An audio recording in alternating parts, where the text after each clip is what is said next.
Welcome, ladies and gentlemen. I thank you all for joining us today at Usanas Foundation, where we are going to discuss Afghanistan, especially with respect to India and Russia and how they are going to play a significant role in the current situation. If you talk about both these countries in Afghanistan, so there have been a history of cooperation, and also currently there are quite explicit issues of common concern, such as terrorism, drug trafficking, and also the larger stability of the region is also at the stakes. So it makes the Indo-Russia cooperation more important at this point.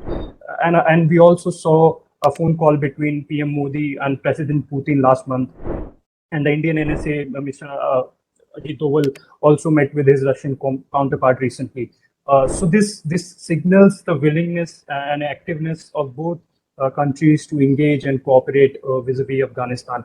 And there is a high possibility that this old relationship will reincarnate in a way, in a way, as more things progress in Afghanistan. So we have a very esteemed panel today to discuss these issues. We have with us Ambassador Anil Trigunayat, who is a former Indian ambassador to Jordan, Libya, and Malta, and is also a distinguished fellow at Vivekananda International Foundation. We also have with us the Deputy Chief of Russian Mission in India, Mr. Roman Babushkin, who, as part of Russian government, have an extensive knowledge on the subject. We are also joined by Ambassador Ashok Sajjanhar, who was ambassador for India to Kazakhstan, Sweden, and Latvia, and he is also the president of Institute of Global Studies. We also have Mr. Nandan Unnikrishnan, who is a distinguished fellow fellow at ORF and looks after Eurasia program of studies there. Finally, we also have with us Ms. Jasmine Mehta as the discussant for today's conference. She's a fellow at Global Policy Insight and also a co-chair at Indian Women in International Relations Forum.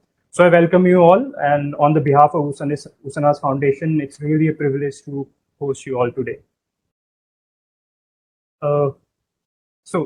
Before starting, I would quickly like to go through the proceedings of the day, which will be as follows. First, we will have individual remarks from all our speakers. For that, I have a small request from all our esteemed panelists to try to conclude their speeches within 10 to 12 minutes. After that, we will have closing remarks from Ms. Jasmine, following which we will open the session for Q&A. Our audience can pose their questions in our chat box, and it would be also helpful if your questions are directly addressed to one of our speakers. Having said that, I would like to invite our first speaker of the day, Ambassador Trigunayat, for his speech. Good evening, namaste, dobry večer, dear friends. It is always a pleasure to be with you at such profound interactions organized by the Usanas Foundation, with which I am also associated. Thank you, Abhinav, and thank you, Akshay. Today, we have an illustrious group of panelists to discuss the situation in Afghanistan and what Russia and India could possibly do or what they have not done. One thing is for sure, in my view, and I can say on behalf of all of us, that it is a group of Russophiles who have spent years and a lot of time in Russia. We have distinguished Ambassador Sajjanhar, Ambassador Babushkin, and one of the finest intellectuals and expert on Russian affairs, my dear friend Nandan Unnikrishnan. But at the outset, I would like to express my deepest condolences on the tragic killings at the Perm State Medical University today, which I had visited twice, and we also have several Indian students there. At the same time, I would like to felicitate our Russian friends on the successful conduct of Duma elections. It appears that political continuity will be there, which means we are looking at consistent policies, both domestic and foreign, as far as Russia is concerned. Now, our bilateral relationships, if we look at, there is no question that this is truly a special and privileged partnership. for which I think personally, and having been there at the time, and Ambassador Sajanar was also there at the time, a great credit really goes to President Putin, who has, in my view, spent and invested a lot of personal capital in this. And in the last few years, we have also seen the way Prime Minister Modi has carried it forward, the kind of institutional mechanisms have been done, the kind of whatever little strategic autonomy India has shown is actually with regard to Russia. Whether it is purchase of S-400 or some other defense equipments where the Americans, our friends, are not that happy. So I think that India has also shown very clearly that it wants to maintain its relationship. It is well invested in that. And Afghanistan has always been very important for us historically. Whereas for Russia in the form of Soviet Union, it was a very different kind of a ball game altogether. As the Russia of today, it is another very different game because it is steeped more in geopolitics and of course in the neighborhood because Central Asia is their backyard and they are worried about the drugs and the terrorism which have already been seen to be there. I remember when I was there in 2010 when Russia actually started getting involved and our dear friend and common friend Zamir Kabulov was the special envoy. So I used to ask him, he said, what is there so great about you going to Pakistan and then Pakistan to Taliban? So there are two standard answers used to be that Pakistan does have a great heft there. They are the ones who are very much involved in it. And secondly, that Russia was suffering a great deal by the drugs coming from Afghanistan.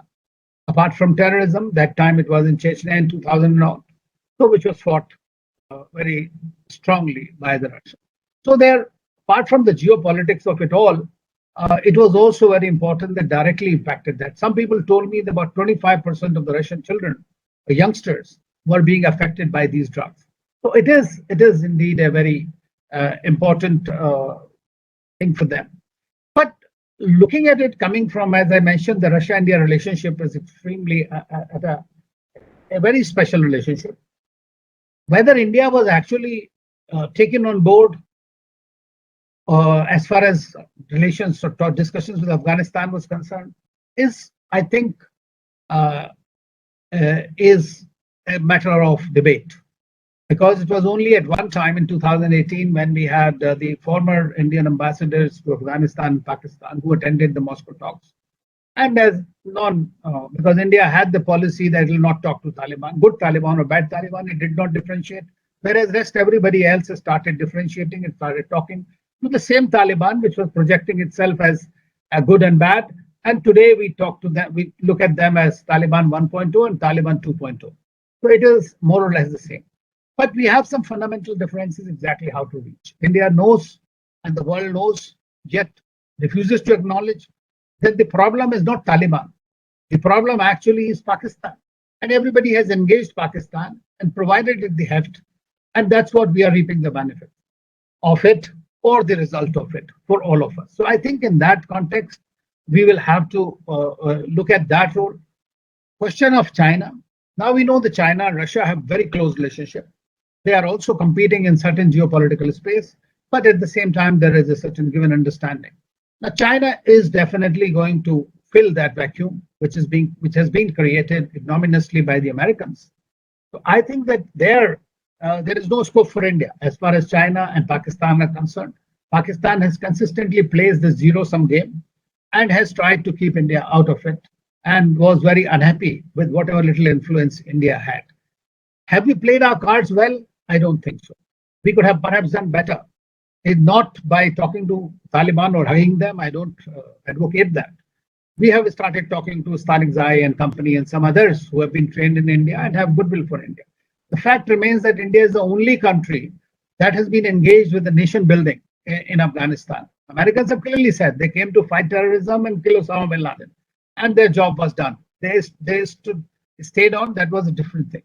But as far as India is concerned, was very consistently engaged in the nation building in that place. So therefore, despite the fact that Taliban may not like us, the Taliban acknowledges India's contribution to that.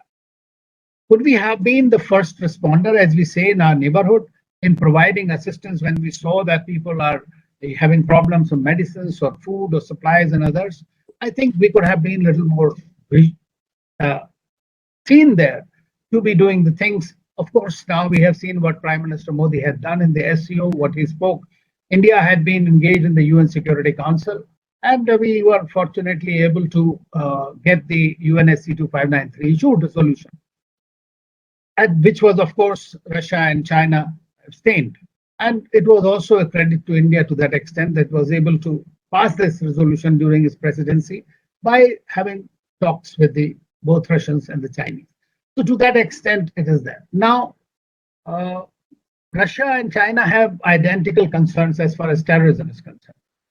And they would like to see to it that Taliban stays within the contours of a normal civilized country, what kind of inclusive government it produces. But I don't think that they can be pushed beyond a point, because Taliban is not a monolith. It is made up of several groups, and there are intricate groups in that. And of course, the Russians and the Chinese and the Pakistanis know them quite well.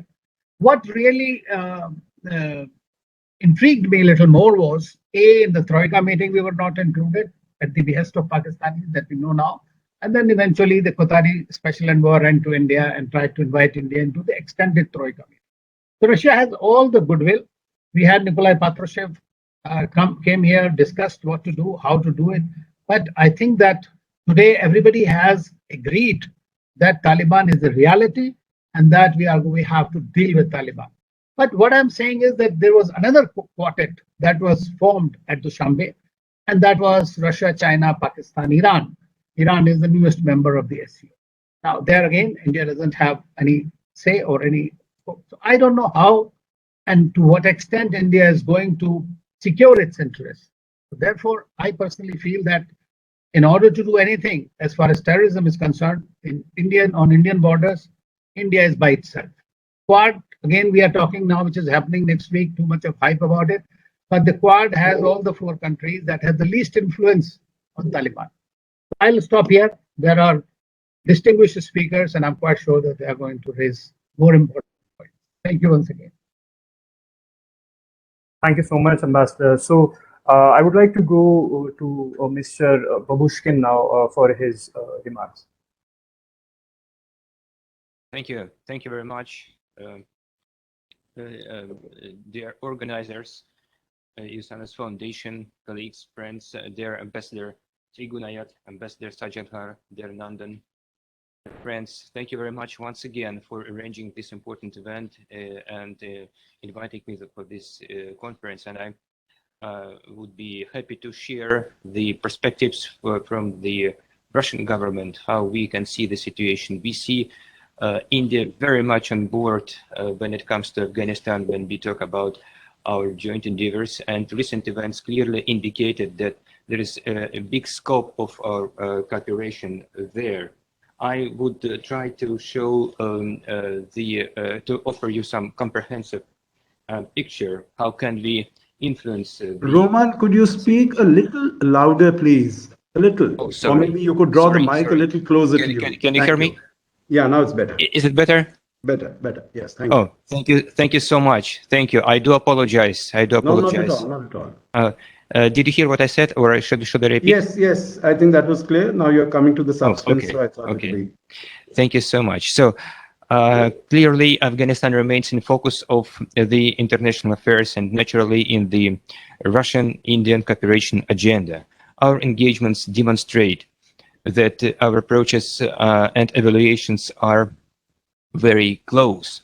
As a follow-up of the telephone conversation between President Putin and Prime Minister Modi on August 24th and their decision to establish a high-level channel of communications on Afghanistan, Secretary of the Security Council of Russia, Nikolai Patrushev, visited New Delhi on September 8th and had detailed delegation-level consultations with the Indian NSA Ajit Doval. They agreed on forward-looking coordination bilaterally and multilaterally, including information and intelligence sharing, capacity building with regard to regional security, modern tactics, defense and anti-terrorist exercises, training, focusing bilateral mechanisms such as Indra exercises and 2+2 on Afghanistan. Mr. Patrushev also had a very fruitful talks with Prime Minister Modi and Dr. Jaishankar. Currently, Russia continues to watch very closely the developments in Afghanistan. We hope that the country will be able to come back to normal life after the process of internal settlement and establishment of power structures in order is over, in accordance with the interests of all ethnic and political forces. We also noted plans of Taliban to conduct general elections. Russia believes it's too early to recognize Taliban, who shaped the interim government, which is far from being inclusive.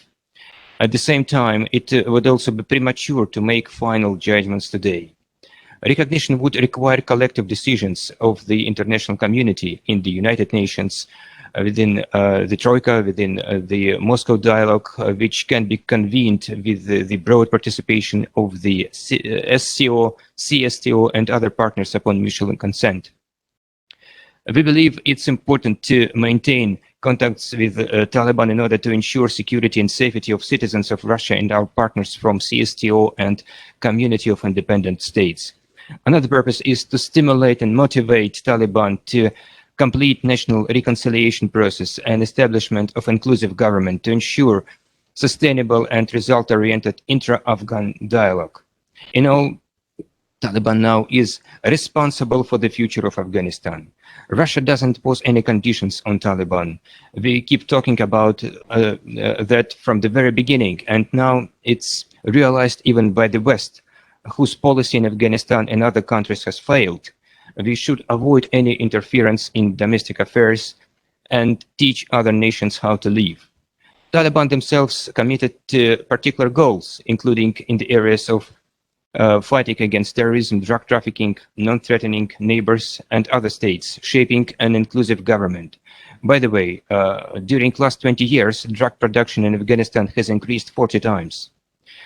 Consistently during the Ghani government and now, we are of strong opinion that the process should be Afghan-led. As far as the problem of migrants is concerned, it's another real problem coming out of severe social and economic crisis in the country. The main burden for their accommodation should be taken by the Western countries, first of all, the US and NATO allies, which stayed in Afghanistan for 20 years and tried to teach Afghans how to build democracy and how to fight. No other comments on that. They have direct responsibility for the Afghanistan crisis. Consequently, the Western countries should take major responsibility for economic reconstruction of Afghanistan and its infrastructure. Relevant collective efforts should also be made by the international community. Russia supports the idea to convene a representative donorship conference under the United Nations. Around half of the population in Afghanistan is suffering severe humanitarian crisis. Otherwise, there is a growing danger of increased drug trafficking and weapons smuggling. We should also work with the US and other partners for staged or gradual lifting of assets freeze and resumption of World Bank and IMF relevant programs. Along with that, we shouldn't underestimate the ISIS factor in Afghanistan, which hasn't abandoned its plans for global caliphate and spread of radicalization and extremism, including in the Central Asia, that is posing a direct threat to Russia as well. Last week, there were summits of the CSTO and the SCO, which were of critical importance, especially in the current circumstances. Their outcomes show the unequivocal importance of collective efforts of regional powers to ensure security and safety in the common Eurasian space. There was even a combined CSTO and SCO session on Afghanistan, where the participants, including India, expressed similar approaches. The US shameful withdrawal opened a Pandora box, increasing the threat of terrorism, extremism, drug trafficking, and not to mention acute social and economic crisis. Our common interest is to assist Afghanistan. Historically, civilizationally, geographically, Afghanistan is an integral part of common Eurasian space of security and cooperation. We are all interested that Afghanistan should become independent, neutral, and united, free from terrorism, war, and living in peace with neighbors. The CSTO and SCO have all resources and capacities to bring the regional cooperation to a new level, having the relevant MOU signed since 2007. The SCO is closely involved in networking with other international structures, including the UN mission in Afghanistan, and other organizations. Our priority is to strengthen common space of equal and undivided security in Eurasia. And in the framework of the CSTO, the leaders agreed on extended defense and foreign policy coordination to take measures to ensure an effective joint response if the situation in Afghanistan further deteriorates, to increase military capacity and peacekeeping potential, decided to shape a common budget for future research and development in defense. As far as the SCO is concerned, it's about to play even more important role in ensuring multipolar architecture and cooperation and stability in Eurasia. Major task now is to shape up common policy for Afghanistan in order to, first, to support an inclusive intra-Afghan process, and second, more efficiently address the issues of challenges and threats emanating from Afghanistan. For this purpose, it was decided to further enhance capacity of the regional anti-terror structure, implemented the program on anti-terrorism, extremism, and separatism cooperation, anti-drug strategy, information security initiatives. In its activities, the SCO is guided by the central role of the United Nations, the UNSC resolutions, and a UN counterterrorism strategy. Members also agreed, which is very important to the Russian point of view, to support the consensus on early adoption of CCIT. Importantly, the SCO is not about to become a military alliance like the CSTO. In all, we view the SCO as the influential international organization, and its potential is going to be further increased with the accession of Iran as a new full-fledged member. We are very much looking forward to an enhanced cooperation with India bilaterally and multilaterally based on practical and pragmatic approach, and being aimed of supporting a unified agenda and consensus in the region. So this is my short intervention. I tried to be quite comprehensive, covering bilateral and multilateral aspects. Of course, well, I would be looking forward to our further discussion and open to questions, if any. Thank you so much. Thank you, Mr. Babushkin, for illuminating us on the subject. So I would like to invite Ambassador Sajjanhar now for his remark on the issue. Thank you very much, Akshay, and thank you very much, Abhinav, for getting us all together and organizing this very important exchange of views, exchange of thoughts, and exchange of ideas. Let me also join my friend Anil Trigunayat to express my deep condolences to the Russian people, the Russian friends, for this very dastardly attack in Perm. I also had occasion to visit Perm. It's a beautiful city, it's a beautiful region, and I still have a large number of mementos. So when I saw the images on the television, I was deeply saddened by that. But of course, also my Thank you very much. Congratulations for the continuity, for the victory of President Putin's party in the Juma elections. Coming to the situation in Afghanistan and what India and Russia are doing together and what they can do together, I think we first of all really need to see where are we coming from. I think in the past there have been some differences. I think, as has been pointed out by the earlier two speakers, India has always maintained that there are no good terrorists, bad terrorists. A terrorist is a terrorist and needs to be dealt as one. While most of the other countries, I think India is an exception as far as that is concerned, that we have not had any conversations, maybe only recently, back channel discussions with the Taliban. But otherwise, I think all the other countries have been meeting them, have been discussing the Taliban with the Taliban delegations, have been receiving the Taliban delegations and having conversations with them. So I think in that sense, the perspective and the perception of these countries, including Russia, has been a little different from what India's has been. I think we also need to recall that India, Russia, and Iran were on the same page when, in the end 90s, when we had the first Taliban administration from 1996 to 2001. And that time, all three countries were supportive of the Northern Alliance against the Taliban. But this time, the situation is has been quite different because again, as people say, is Taliban 1.0 different from 2.0 different from 1.0? And whatever it might be, I think the future will tell. Even the last 1 month plus has also given us some indications as to what is the direction that they are moving, whether what they are saying and what they are doing, is there similarity or is there a huge difference between the two? But at least in terms of PR exercise, in terms of reaching out, in terms of sort of, saying the right things, what they know that the world would like to hear. So they have become very media savvy. That, of course, definitely there is a change. There might not have been a change in their ideology. There might not have been a change as far as their principles, governance, etc. is concerned. But definitely as far as speaking out and reaching out to the world. And I think this is what seems to have impressed a number of countries, maybe, including the United States. Of course, the United States, when it signed this agreement in February 2020 with them, four conditionalities, the only conditionality, the only provision that was respected was that the foreign troops would withdraw. None of the other conditions that they accepted, that the Taliban accepted and put their signatures on in terms of having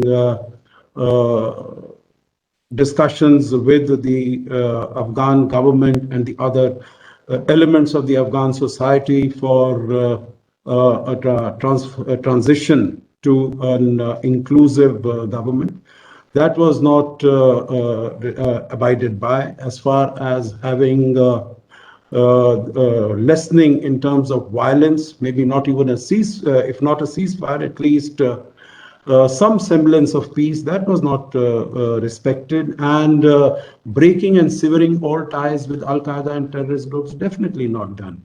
So I think that writing should have been clear on the wall, but apparently it was not. And still, there are countries who are still under the impression. Of course, Pakistan, it meets its own agenda when it says that, there is all this change, there is all this difference that has taken place. But I ask everyone who's participating here, have you seen much of a difference as far as their all the commitments that they have gone, and they have come to Moscow, they have made commitments that the soft underbelly of the Russian Federation, the three states, Central Asian states, which have significant boundaries, that there will be no terrorist problems, there will be no terrorist support to terrorism, and there will be no difficulties as far as that is concerned. Will they be able to, even if they had the intention, will they be able to meet those commitments? I have my very serious doubts on that. And I think it is the developments, particularly over the last few weeks, that have really, shaken up some of the countries. And like you see, Iran, what it has been saying, as far as Pakistan role in Panjshir is concerned, that they want that to be investigated, and so on and so forth. So I think there is been a considerable rethink, in my view, as far as Russia's position is also concerned, because when we see, even as far as the structure of Taliban, what was expected that maybe, the people who are in Doha, who are negotiating with the global community on behalf of the Taliban, that they will be able to hold sway. And we have seen what at least the rumors that have been emanating from Afghanistan, that there was firing, there was fisticuffs, there was a brawl that took place. And as a result of that, DG ISI had to come in person and put up camp in Kabul to ensure that a government there would be put in position which is very favorable to Pakistan. You have the Haqqani network, which is, and no one has seen Mullah Ghani Baradar, who was supposed to have been at the helm of affairs. He has not been seen. I heard some. Who was it? Was it Suhail Shaheen or someone else who said, I have seen the back of Mullah Ghani Baradar and I've got a message from his political officer saying that everything is all right with him. So these are the sort of noises, these are the sort of reports that are coming out currently from Afghanistan. You also see that, as far as ISKP is concerned, as far as Al-Qaeda is concerned, the sort of warm messages that have been transmitted to the Taliban by the Al-Qaeda. Can anyone really hope that the Taliban, even if it were united, would they have any intention or even any capacity to be able to control any of these terrorist groups? In the past, it might have been Taliban under the ISI who had full control, so to say, over Afghanistan. At the moment, there are so many terrorist groups, whether it is Jaish, whether it's Lashkar, whether it is Tehreek-e-Taliban Pakistan, Lashkar-e-Jhangvi, whether it is Ansarullah, Islamic Jihad Union, you name it, they're all of them there. So I don't think that Taliban has either the will, inclination, or the capacity to be able to bring them under control.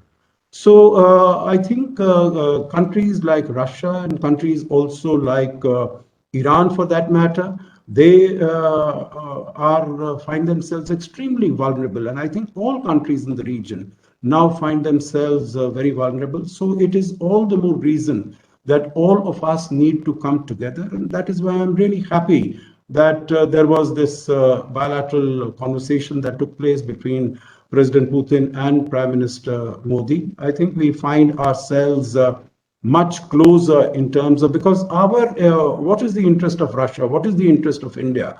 Basically, that we should have an inclusive government. That is what Taliban promised. They promised that there will be ethnic minorities who will be represented. Do we see that? No. They said women will be participating in that. Do we see that? No. What is the condition that has been imposed on women? First, they make all the right noises, but when it comes to observing them, I think there is a lot to be desired. Even as far as people who have worked with the previous regime, that there'll be no vengeance, there'll be no. I don't think either they are serious about it or they have the capability to be able to control. So I think the international community really needs to come together, and India and Russian Federation, I think, are some of the most important countries in the region, and they need to work together. I'm extremely happy that this conversation on the 24th of August took place, where both the leaders decided that there will be a bilateral channel, special channel that would be established between the two leaders to see what they can do together in terms of number one, pressurizing the Taliban government that it should be an inclusive government that should be formed. What they have said, maybe correctly, is that it should be that it's an acting, that it's a sort of a caretaker government, and it's not the final word as far as the government is concerned. But they should be nudged and they should be moved so that we have a more inclusive government. Secondly, definitely, that the country is not used for terrorist actions against its neighbors. Of course, this will provide a fillip and encourage other extremist groups and militant groups in the region to sort of, that if one militant group can come to power by violence and by force, it is definitely going to encourage the others all over the world. So I think the message that is being sent is a very wrong message. Now, in terms of, I agree, as far as humanitarian assistance is concerned, that should definitely be there, because as far as India is concerned, and also as far as Russia is concerned, we have had millennia-old partnership, friendship with the Afghan people. So I think the suffering as far as food is concerned, medicines are concerned, I think definitely we should be taking care of that. And Prime Minister Modi has said it in so many words that we are very eager to do that.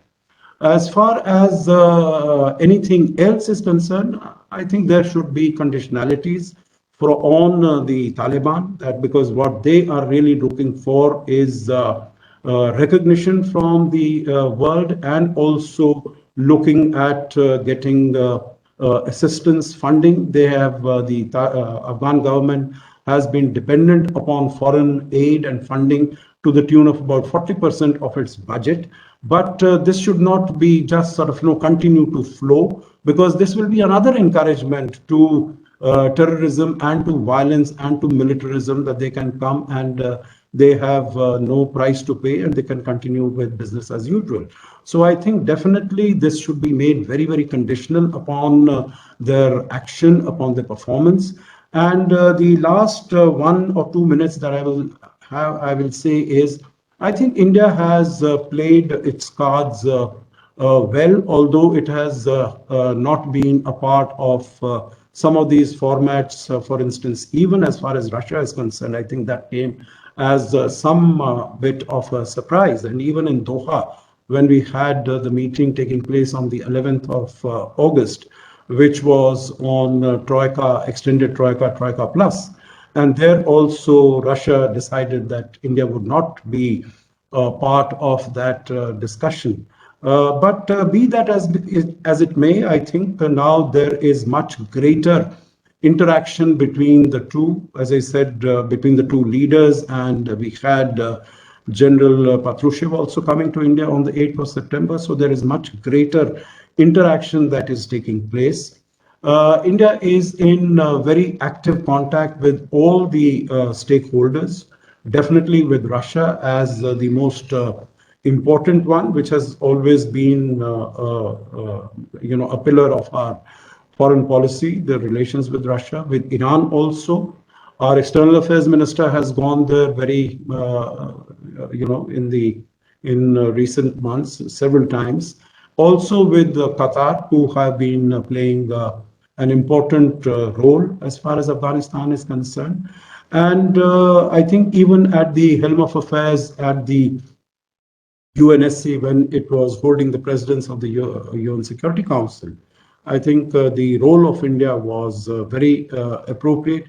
India has been in touch with our external affairs minister was in Dushanbe for the SEO summit, in Tashkent for the South and Central Asia Connectivity Summit. So we are in touch with all the main stakeholders and major players, except China and Pakistan. China is using Pakistan for its own objectives. And my last comment is on SU. SU has potential, but I think SU has failed to deliver.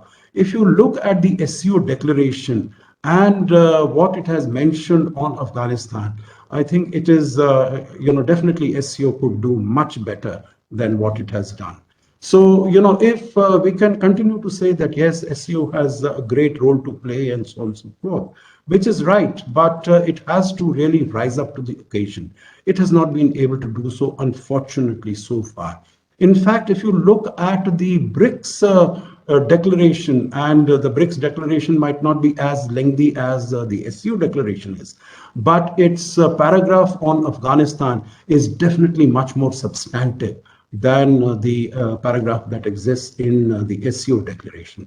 So I think there are great possibilities, and if we have to take Afghanistan on the right path, it is basically countries again like India, Russia, and Iran, which have to come together, which are really active stakeholders in that country, in peace and tranquility in Afghanistan. That is what we need to do. All of us want peace, security, and stability, and we need to work together in this.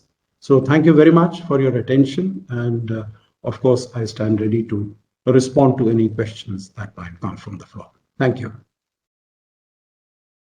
Thank you, Ambassador, for those elaborative remarks. Now I would like to bring Mr. Omni Krishnan for his to share his expertise on the matter. Well, thank you, Akshay, and thank you, Abhinav, for inviting me to participate in this discussion. I would like to join Ambassador Sajjanar and Ambassador Trigunayat in firstly congratulating in the name of Russia, Raman Babushkin, with the successful elections that were held. I would also like to offer my personal condolences about the tragedy in Perm, and I hope that we don't see any more of these tragedies occur in Russia. Thank you. Thank you very much. Now, as far as the question about Afghanistan, Russia, India collaboration, I think the three previous speakers have really left nothing for me to say. The palette, as it were, all the paints, all the colors, all the hues have all been brought out. So I will do what I love to do, that is, be the devil's advocate and project a somewhat contrarian view to what is here. And I'm not doing this because I sincerely believe it, but I think these are questions that we also need to consider. Firstly, I think we recognize that India and Russia value the relationship they have with each other. They value that their jodi, or their strength of their linkage, is very important for strategic stability in the world as a whole, that they do play together a role. Within that context, of course, it is important that the two countries work towards minimizing, at the various levels, from the global to the local, as they say, minimizing the areas of conflict or differences and friction that may arise. I'm not going into the various other aspects of the relationship. Ambassador Sajjanar pointed out, and so did Ambassador Trigunayat, point out about the wide gamut of relationship we have with Russia, S-400, all that. But focusing on Afghanistan, I would like to try and bring out some of the troubling aspects of the India-Russia relationship.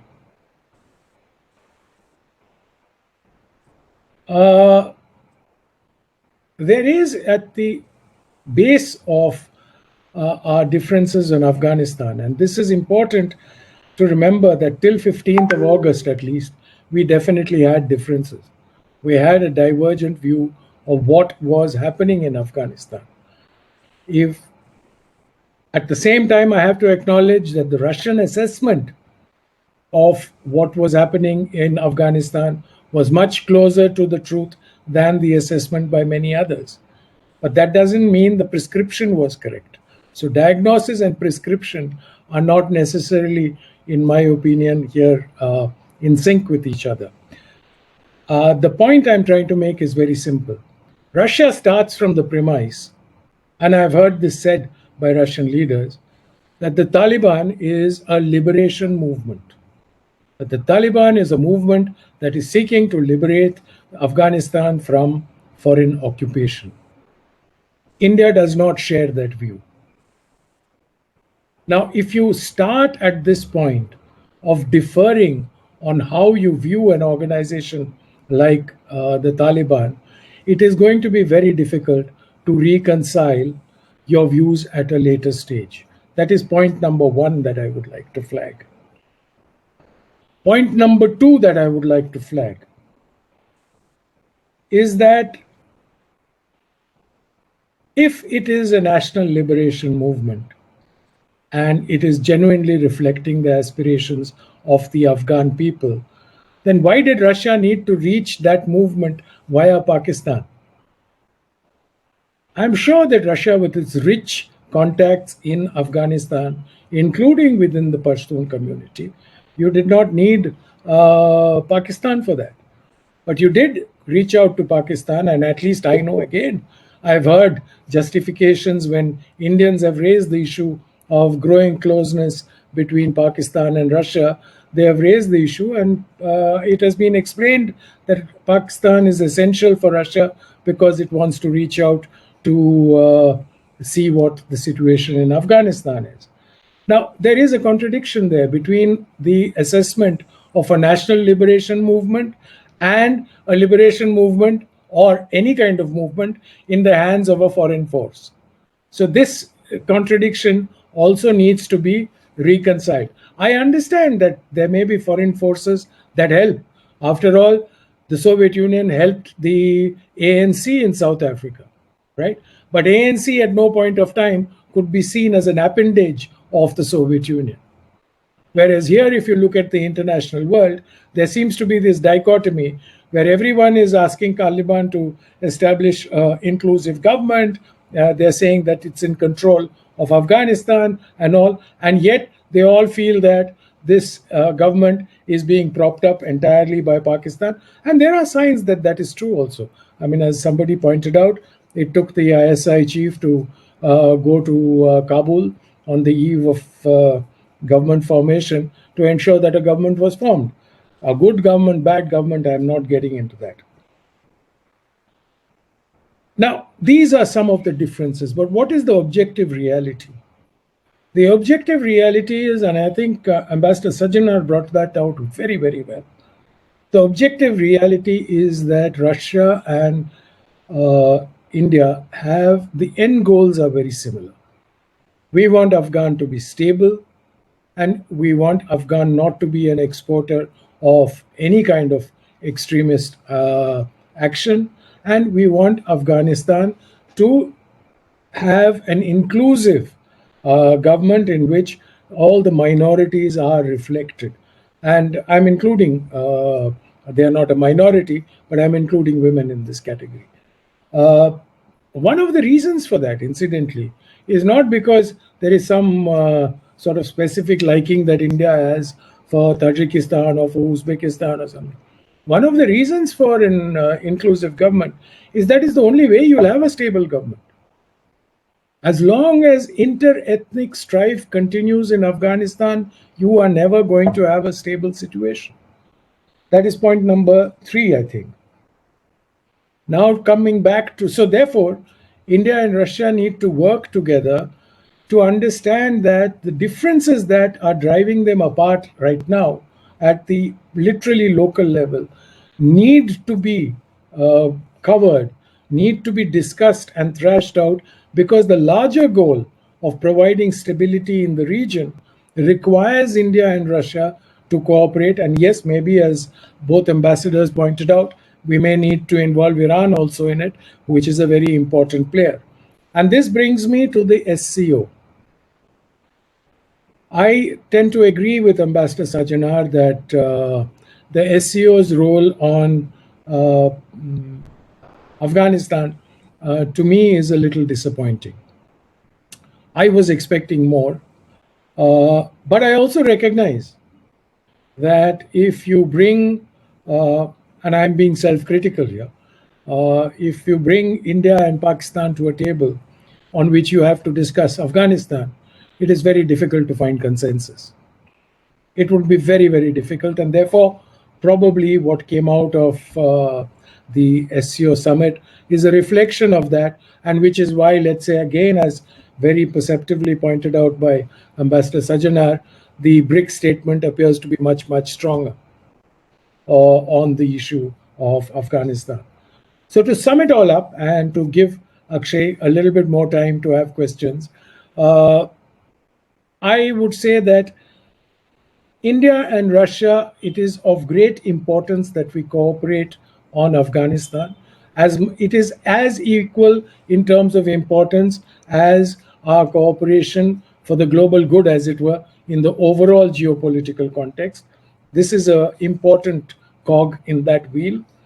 And to overcome that, I think deeper and greater consultations are required. And this I will now end on a positive note. I am glad that the conversation took place between Prime Minister Modi and President Putin. I am glad that Mr. Patrushev traveled to India and discussed matters with the RNSA, our foreign minister, and the prime minister. I think a certain amount of clarity has come out in the forward looking decision making that has been taken. However, there are many, many more steps to go ahead. I'm equally glad that Mr. Patrushev did not go on to Islamabad from Delhi, but went straight back to Moscow, unlike some earlier visits. That is just a joke, so please take it in a lighter vein. I am not I could not resist making this little pinprick given the opportunity. But with that, I would like to end. And thank you very much again, Abhinav and Akshay, for inviting me. And I'm sorry, I apologize to all the previous speakers if I have offended anyone by my frankness. Thank you. Thank you so much, sir, for providing that anatomical remarks. I would like to invite now Ms. Jasmine for the summarization of our discussion today. Thank you, Akshay, and very happy to be here. I think my voice being echoed. Okay, it's fine now. Thank you. So firstly, I think this is a fantastic panel discussion, and I'm so thrilled to be part of that.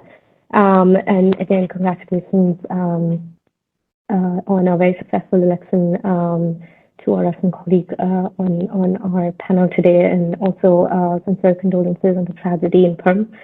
And we hope that again. Jasmine, can you be a little louder? I mean, your voice, I think it's a little lower. Sure. Can you hear me any better? Yeah, perfect. Okay, thank you. So sorry, I might just take a moment to repeat, but this has been a very enlightening panel discussion.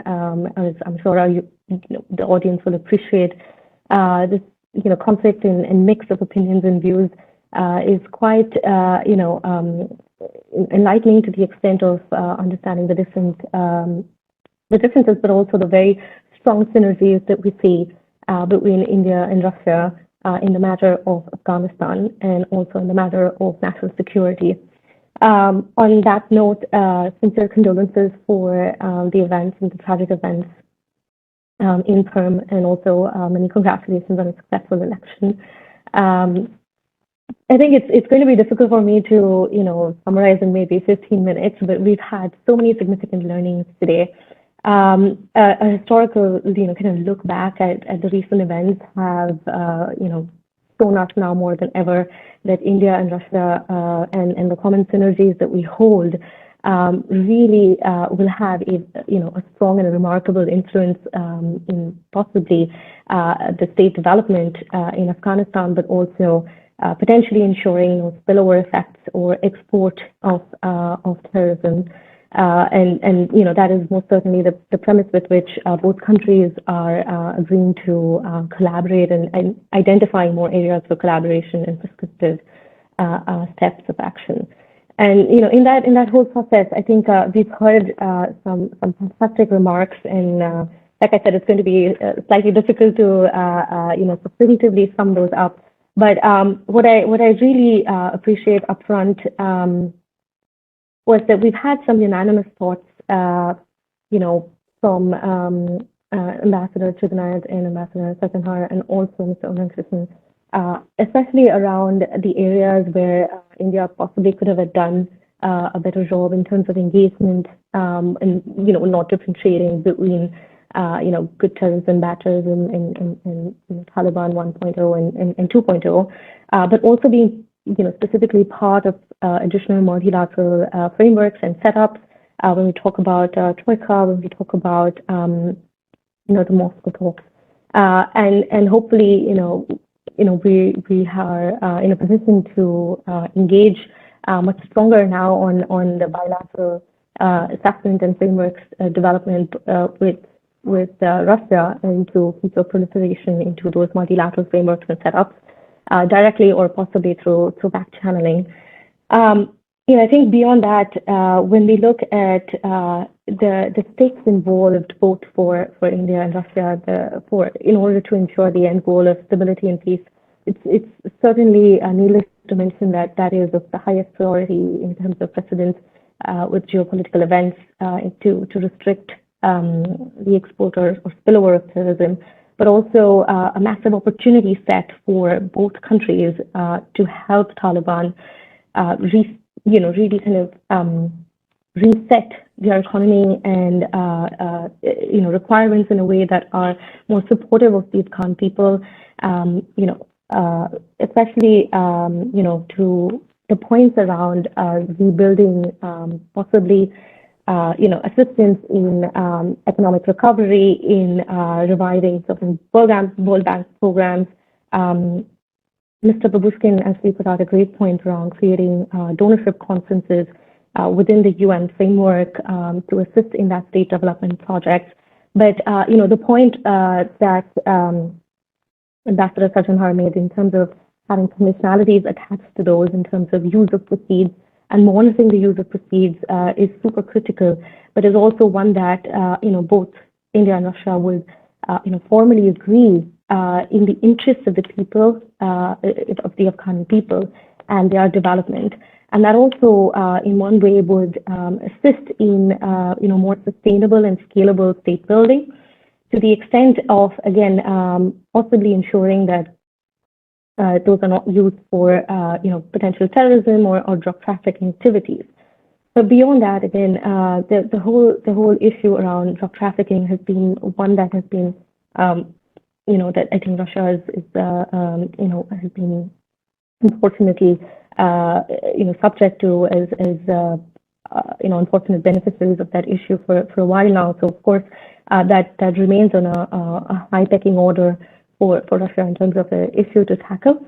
But again, I think it has been evidently clear that Taliban has not always delivered on its promises. So one area or one food for thought, or essentially scope for further research when we look at academicians and potentially policymakers would also be around a little bit around waiting before making any deliberate moves or offering specific type of legitimacy to the Taliban government to somehow find a way of equilibrium in terms of delivering on at least some of the promises, be it through a more inclusive government, recognizing the rights of women and participation of women in that process, and also safeguarding and allowing for minorities in that light. So I think without taking too much time, beyond this, again, the whole area for what now and what next is really what has been top of mind of a lot of the audience, but also really is a place to watch. And I think within that remit, what would really matter from now on, especially for both India and Russia, is how far along do these formal high-level engagement dialogues, ministerial meetings, engagement within frameworks lead into actual decision-making, considering, again, a potential involvement from Iran in that process as, again, an unfortunate beneficiary of some of these spillover issues, and eventually kind of turning into some kind of agreement with China, be it through back channels, but they still are an important stakeholder in this relationship with Afghan,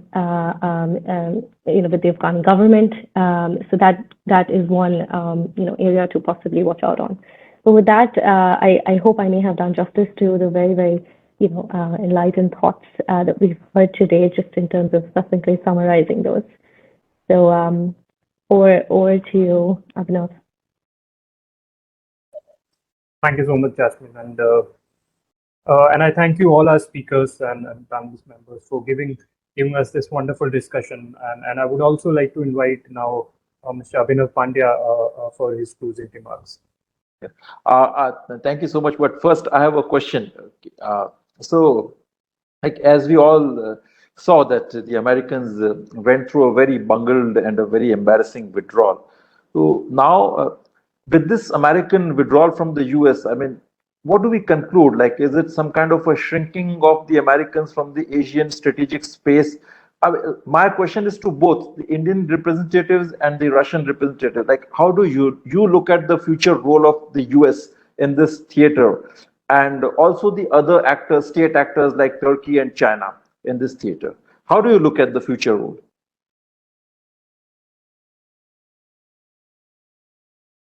All right, sir. So I think we can go one by one to all our panelists. Yes. So, Mr. Tribunayat, Ambassador Tribunayat, you can go ahead and have your comments on. I think we need another webinar for this, for each of these topics. Well, I have a feeling, of course, it has dented the US reputation the way that they have done it. But as I was reading somewhere, it is not the first time, and it will not be the last. And people tend to forget history as far as Afghanistan is concerned. It is not called the graveyard of empires for nothing. And therefore, sooner the better that you cut your losses. And I believe that the Americans took this smart decision that they had to. They should have done it 10 years ago. But that is that. But that does not mean that they are going anywhere.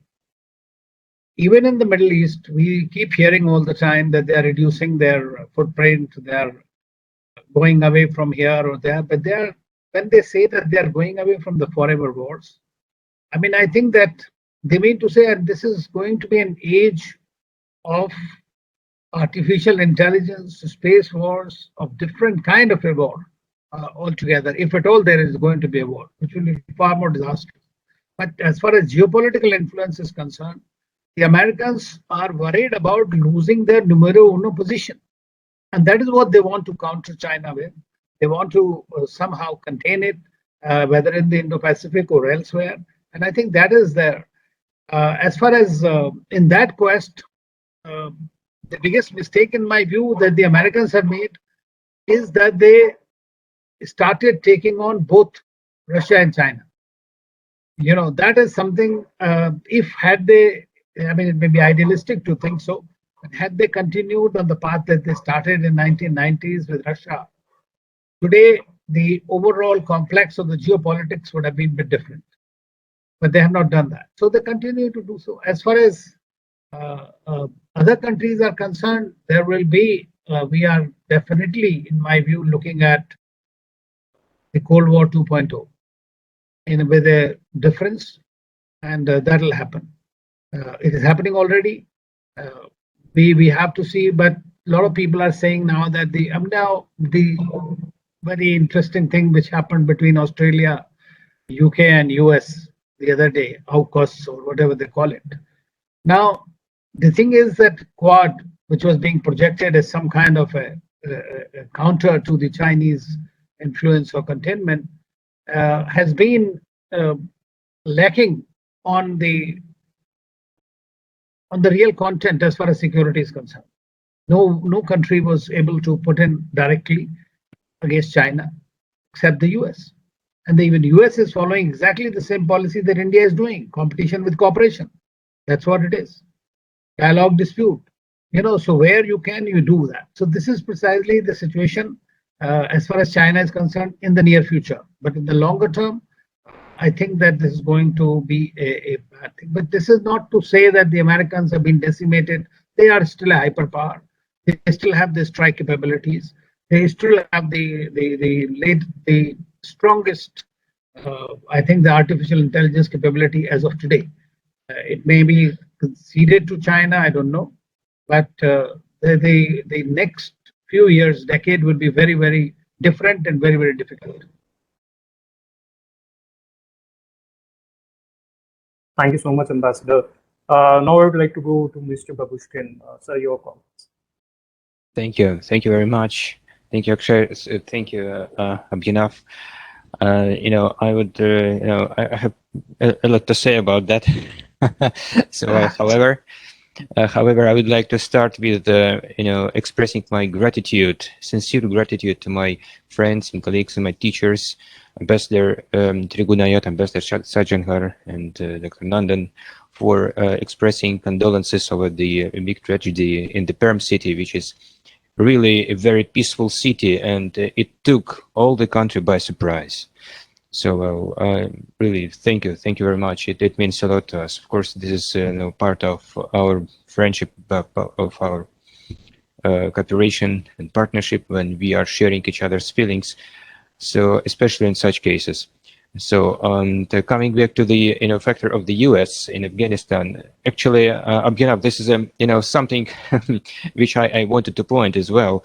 Well, in the Indian assessments, what's going on in Afghanistan, India usually avoids criticizing the West, actually, which creates some impression that, for India, this factor is not such an important as, well, India, keeps focusing on Pakistan on obvious reasons. So, well, but the West, exactly what, Russia is, taking the situation in Afghanistan, is a major factor. For example, from the very beginning of their presence, of course, their presence in Afghanistan was mandated by the United Nations Security Council, and they never reported about the outcomes. However, year by year, the situation in the country was deteriorating in terms of spread of terrorism, in terms of spread of drug trafficking, in terms of, if you compare the Soviet presence in Afghanistan, so Soviet Union has made a lot to the development of the country. So, well, roads, schools, factories, hospitals. So when the Soviet Union was withdrawing from Afghanistan, it left again, so a lot of weaponry as well. And with this capacity which Soviet Union has created in the country, Najibullah government, existed 3 years more. Ashraf Ghani, even less than 1 day. So, and Ashraf Ghani was totally anti-Russian. So, and in fact, it was, a challenge to deal with that government. And that's why actually when there was a thesis about, Afghan-led, Afghan-owned, Afghan-controlled, for us, it never meant Ghani-led or Kabul-led, Kabul-controlled, because his power was limited only just by Kabul or maybe some surroundings.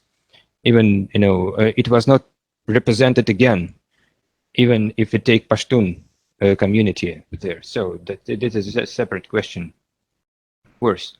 So, and the US has withdrawn without leaving any political process to start in the country. Just left because actually they are unable to do anything else.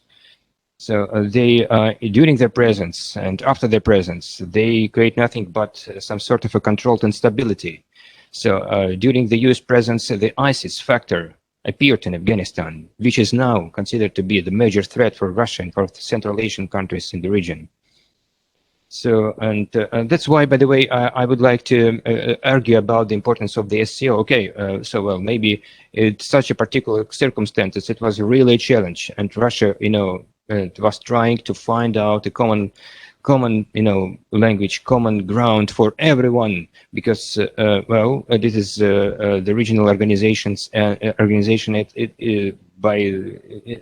that is indeed very important. When we all sit together at one table, have a look. The SCO has RATS, a regional anti-terrorist structure, and where the representatives of all the special forces, from intelligence, from security of all the countries, India, Pakistan, China, are sitting together and talking about terrorism and planning some actions, planning some exercises and doing that. So that means a lot. That's impressive indeed. So, and that's why we are focusing on how to expand this capacity. How to can we go forward, bring this cooperation forward. It's a challenge, but actually it's all in our hands, and we are very much dedicated to use the potential of the SCO in order to sooner or later create some sort of regional consensus. That's an important part of our agenda, to shape up a unifying agenda for the region. So it's not easy.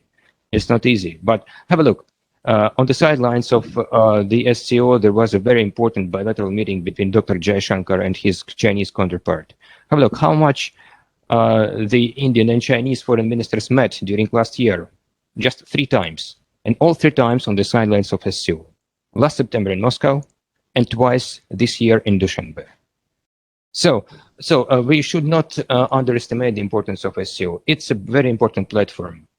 So well, we should work together. So, and we should contribute to the capacity of this organization. We believe it's it's indeed a chance for all of us to go together with meddling with the addressing the challenges. It would take some efforts, but we believe it would bring some results if we really show some constructive approach from everyone.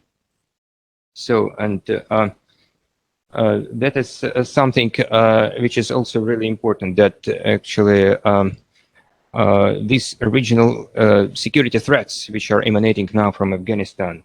So how can we address them? It is, again, the very important matter of Russian national security and security of Central Asian states and Russia itself.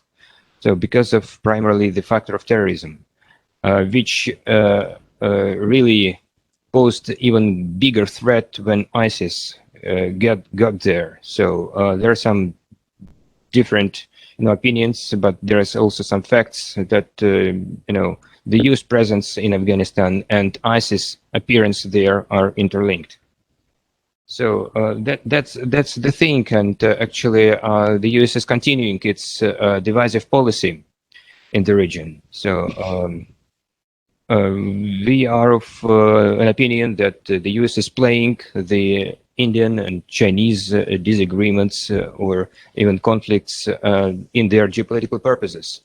They keep creating some closed, exclusive alliances, like the recent one between the US, Great Britain, and Australia. So obviously, it is targeting China. They are saying it almost openly. They almost openly saying that Russia and China are both threats to the regional security. How should we afterwards perceive what they are doing in the region, even under the name of Indo-Pacific?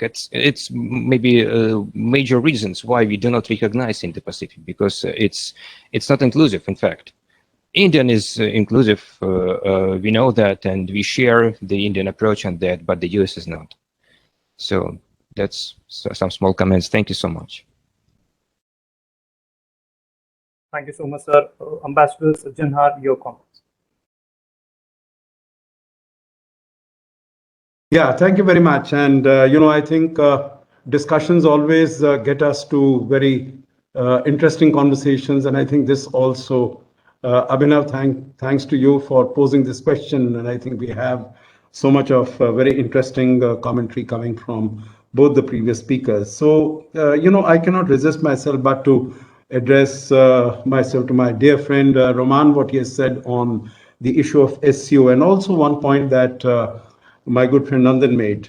So first is, what Roman said, that India does not criticize the West. So I think, Roman, you don't read the sort of commentary that comes from number of, us, because if you would have, and I'm sure that is true of Nandan also, and we have been very, very critical of the manner in which the United States has left Afghanistan. I don't think there is anyone in India who has been supportive of the manner in which the US has left Afghanistan, the disastrous, catastrophic, totally unprofessional way. So, I think this should go down very strongly as far as the India watchers in Russia are concerned and the Russian embassy is concerned. The other point, Nandan, what you made, that when India and Pakistan are there, then what is the sort of final result that you can count upon? SCO is not an institution and organization where India and Pakistan are the movers and shakers. Not at all. They don't count for anything. Have a look at the SCO declaration. And I would like to bring this to the attention of my dear friend Roman. It goes about saying that how the SCO originated, Shanghai 5, 1996, SCO 2001. There is no mention of India and Pakistan joining in 2017. From top to the bottom, if anyone were to come from Mars and he would read the declaration, he would find that there are only 6 members of the SCO. India and Pakistan membership doesn't even refer, not even Iran. After all, Iran is your new member. Please welcome the new member in your declaration. No, it's not mentioned. So, it is a China-led organization. And I would like to thank Roman because I think whatever semblance of balance we find in the SCO declaration on Afghanistan, it is all courtesy Russia, courtesy no one else. And otherwise, if Russia had not been there, then I think you would have seen the declaration on Afghanistan in this in the SCO to be, very, very one-sided. And you would recall that in 2017, when India became a member, both President Putin and Sergei Lavrov, who was in Delhi, I remember having attended that meeting, he said that the credibility and the strength and the traction of SCO has increased by virtue of India becoming a member. So I think we need to use that traction, Russia, India, now Iran also joining, to make whatever, to take it on for it to realize the full potential. I quite take your point that, it is not very easy to restore that balance. But if SEO has to realize the potential, then we have to sort of, see that. Now, you mentioned also that you never considered Ghani to be, this Afghan-led, Afghan-controlled. But the people who were there, who were negotiating, were people like Abdullah and Hamid Karzai, who are no sort of, great admirers or friends of Ashraf Ghani. So I think there was that element definitely that they represented a much broader segment of the Afghan population when they were negotiating as far as Doha is concerned. Coming to the question, Abhinav, and very quickly, because I know we are, and I would definitely like to have very exhaustive comments and views from Nandan also. But coming to, the United States, yes, it definitely has lost a lot of clout, a lot of influence. Its credibility has been called to action. But I think what it feels is that let China come in, let Russia come in. And if China is looking at extending the BRI at sort of, exploiting all the mineral resources, lithium, copper, etc., first, they will have to ensure that there is peace, tranquility, and stability. And that is going to be a big challenge. And I think it's going to be a big challenge going forward if we are going to see what, the Taliban administration is there and what the large number of other terrorist groups are there. Roman mentioned about the ISKP, and there are so many others. And they have the possibility, Hizb ut-Tahrir, IMU, they have the possibility of creating problems for the Central Asian countries. And we see even the countries which are not having borders with Afghanistan, like Kyrgyzstan and Kazakhstan, they are also having problems as far as terrorism, rise of terrorist forces is concerned. The United States wants to move out to give more attention to the Indo-Pacific. And I think it wants to send out this message that it's very serious about Indo-Pacific. That's why we have this AUKUS coming in at this particular point of time. I think it should, to an extent, even I know Mr. Lavrov mentioned that Quad is the Asian NATO, as China has been saying. But now I think you can put AUKUS as the Asian NATO, and maybe you can start looking at Quad in a slightly different way, because Quad has a much broader agenda. And if security is taken away from it because AUKUS is there, then obviously, the Quad will be dealing with vaccines, climate change, emergent technologies, HANDR, infrastructure, B3W, etc. So I hope you can sort of, look at it a little more differently. Now, as far as Turkey is concerned, I think this has really worried countries like Saudi Arabia. That is why we had the visit of the Saudi foreign minister to India. Because if you recall, 1996 to 2001, Turkey was one of the 3 or 4 countries which had recognized the Taliban government. This time, when Taliban decided to invite some foreign delegations, neither Saudi nor the UAE were anywhere there. Who were there? The geopolitical rivals of Saudi and UAE. That is Turkey, that is Iran, that is Qatar. So I think these countries are also very worried. Turkey is, of course, very happy to get in, whether it is the airport, providing security at the airport and all that sort of things. Now, China, you mentioned China would like to take benefit, but as I mentioned earlier, that it is going to be a very difficult proposition to ensure peace and security. So without peace and security, because that is one aspect on which all countries are on the same platform, China, Russia, Iran, India, etc. We want peace, security, and stability. My last comment there would be, I think countries like Russia, China, and Iran, they were so keen to get the United States out of Afghanistan that what is going to follow, I think they had not properly, reconciled themselves to it. Because I think the only thing worse to not having the United States in Afghanistan, the only thing worse to having United States in Afghanistan is not having United States in Afghanistan, and I think the whole region is experiencing that now. So thank you very much once again. Thank you. Thank you so much, Ambassador. Mr. Unikrishna, you may have the floor now. You have the final word, Nanda. Not after you, sir. I'll merely echo what you have said. I just wanted to make a simple point. One is, I don't think the US is going anywhere. The US has not lost its interest in maintaining its hegemony. It still believes it is the hegemon. And the fact is that the US is the predominant power in the world today. It is stronger than China, Russia, India all put together. Its capabilities are much more. I mean, it has over 800 bases in 80 countries. Okay.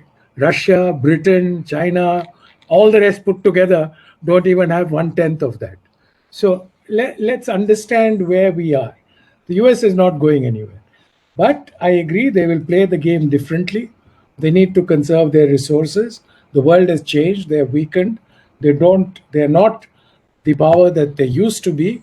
And they have to start learning to deal with this weakened state. And they will be evolving in that situation. The second thing, I'm very sad that my remark on SCO was, I think, in some ways misunderstood. I was not commenting on SCO as an organization. I think it is very important. I was specifically commenting on SCO vis-a-vis Afghanistan. About this resolution on Afghanistan, that's all. I have no questions about SCO can play an important role and other aspects. But I think that SCO's... The third point is regarding Turkey. I tend to agree with what Ambassador Sajjanar said. The only thing I would like to add there is that we cannot forget that Turkey also has a growing regional ambitions. Turkey sees itself as a natural leader of the Islamic world. I mean, there is historical precedence of the Ottoman Empire. And Turkey's, if I would not be so concerned about Turkey, but I would, in the place of Russia, be very concerned about what Turkey is doing in the Caucasus. I mean, today in Azerbaijan, it is significantly stronger than it was, let's say, even 1 year ago. So there are things happening. Today's Turkey's plans on how to use its growth in Azerbaijan to link with Central Asia are very, very ambitious. And Turkey already has a very strong footprint in Central Asia, as Ambassador Sajjanar, who's been in Kazakhstan, will certify. So I think Turkey will play this game, and India should watch it, because India also has very important stakes in the WANA region, Northern Africa and West Asia. And we need to see how this plays out. And I think part of that would definitely have been the discussions between our EAM Jaishankar and the Saudi foreign minister. All these aspects would have been discussed. The final point I'd like to make, and this is what I want to underline, there is something that India and Russia share. We do not want a hegemon to emerge on the Eurasian continent. On the Eurasian supercontinent, we don't want a hegemon to emerge. That hegemon, today everyone is talking about China, but neither should it be the US.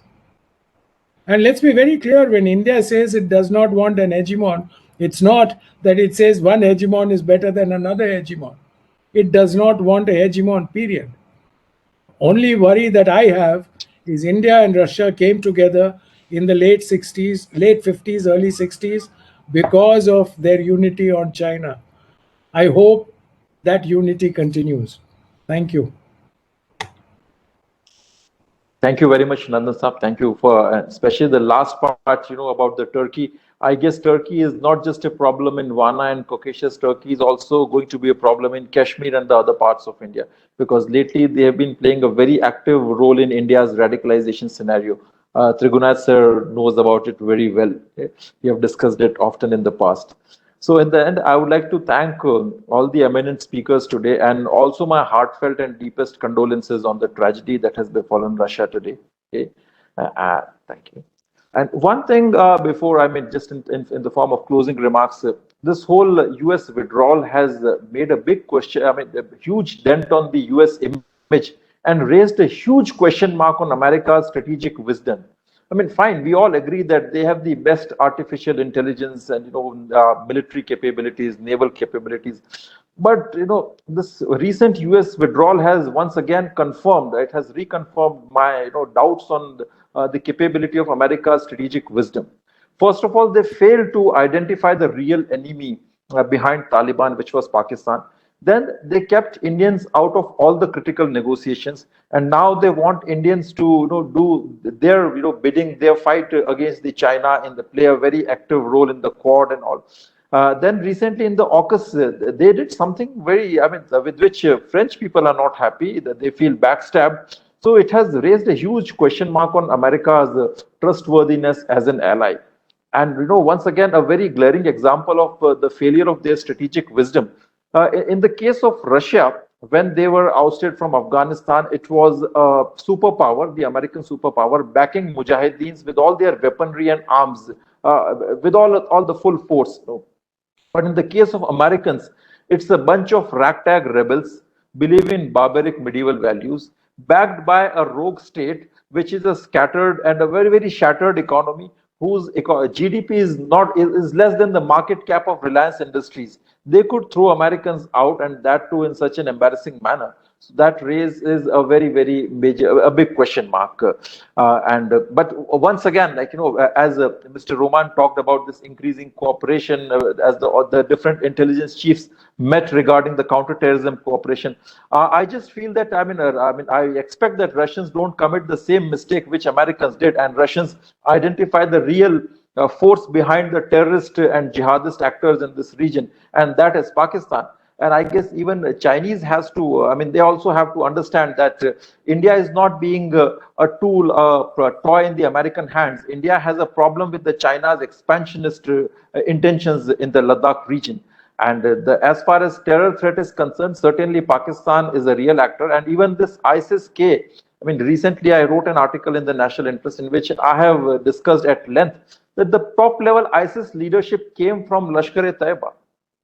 And it has deep-rooted links with Haqqani network. So this, if Pakistan assures China and Russia that, well, you will be fine, we won't be messing around with the terror situation in your country, and let us do our business with the Indians. It is not just possible.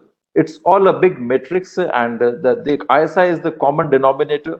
GHQ Rawalpindi controls all the terror groups. So we must identify that, and before it's too late, just like it was for the Americans, we have to find the real culprit and just be hard against them. Thank you so much, and thanks for joining us today. Hope to see you again in some of our other webinars and events. Okay. Thank you so much. Thank you. Namaskar. All the best. Thank you. Thank you. Yeah. Thank you. Bye-bye. Thank you. Thank you. Bye-bye. Bye.